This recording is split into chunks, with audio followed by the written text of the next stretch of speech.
Hello, all you space cats out there. It's your host, Mitch Miller, and this is the Black Hole Podcast, Season 4, Tech Startup, Alma Voter, Episode 2. In the first episode, I outlined the almavoter.com voting platform, and I'm going to start out this episode with equal pay for women and men at the University of Pittsburgh. That's our goal. That's the first order of business for Alma Voter. Equal pay between the sexes at the University of Pittsburgh. So what I think we should do is ask the university to deliver. Well, here I'll start with this. Every employee fills out information when they're hired. This includes tax information, including what gender they identify with. So all the employees at the University of Pittsburgh can remain anonymous. What we're asking is the university delivers a printout from payroll. What we want is a printout with an employee ID number. That's how the employees will be identified, is just by a number. And under that number, we want this information. We want the gender they filled out when they were hired, their salary, and the number of consecutive years they worked.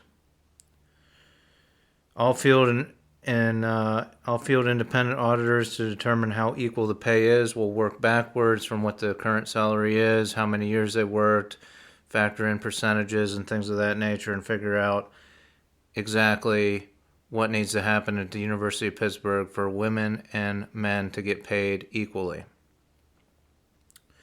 So we'll issue a report to the university, including numbers by which equal pay can be reached. I mean, what do you need? What do you need, University of Pittsburgh, to pay equally? I mean, maybe they'll voluntarily allow an audit of the university. Maybe not. Do you need women to pay more tuition? Maybe females will pay $1,000 more a year to know that they go to a university that pays equally. Would that make you happy, University of Pittsburgh? I mean, what you should do is probably offer women a $1,000 discount on their tuition until you can guarantee there is equal pay. Now, maybe you've made steps to do this. I don't know. I haven't researched it that much, but what I'm proposing here is an audit of the University of Pittsburgh, and this can be taken to other levels. So, and that's what I'm going to go into now. I mean, maybe you have a dad who is an executive that likes to dangle your inheritance over your head. Ask him why his company doesn't do this, an equality audit. Better yet, I'll ask him, just play this podcast. Good sir, the time of corruption in the U.S. political system, corruption in corporate America, even corruption in higher education is coming to an end. Please, be part of this movement by going to almavoter.com and donating $20. It's the price of a pizza delivered, only we're going to deliver equality to the sexes. Thank you. Now you can ask your dad why they don't audit their company for equal pay. When he says, I never thought of that, you can say, but you went to an Ivy League school. You never thought of that? Seriously though, why can't an investor with a bunch of stock investigate a company they own or a partial owner of? Shouldn't they have that right? Technically, if someone owns one share of common stock in a company, they should have the right to investigate it. Now, the executive with a bunch of stock in his company will say, it'll never work. We reward employees with different percentage wage increases based on performance year to year. The university will say the same thing about how they pay more to attract the best talent for their schools. It benefits the students. Here's a simple solution, because most companies have a bonus system in payroll for their executives and their sales force. How about every job classification starts with the same base salary? There is a blanket increase each year of the same percentage company-wide. If you want to reward performance, you do it in the form of a bonus during the performance review. This means that regardless of gender, all employees are paid the same to start and increased yearly equally. So here's a message for all of the boards of directors out there. Can we just have a gentleman's agreement that if an executive with a bunch of stock or an investor with stock in your company approaches you with a small team about an equality audit, can we agree to cooperate and ask payroll to print out the reports? They'll probably sign a non-disclosure agreement and deliver a report with recommendations.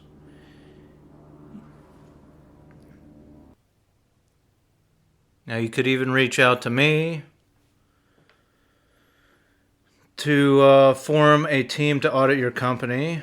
The only NDA I'll sign will be contingent on if you follow the recommendations to the letter. Otherwise, we will publish exactly how unequal your company is and for how long.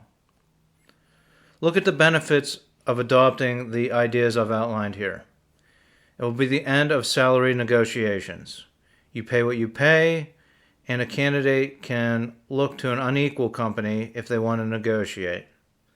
Think of all the female talent you will attract when you are certified equal pay.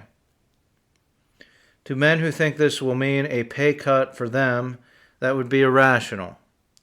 To secretly cut pay for men in preparation for an audit instead of giving every woman a raise would only display the greed of the top executives.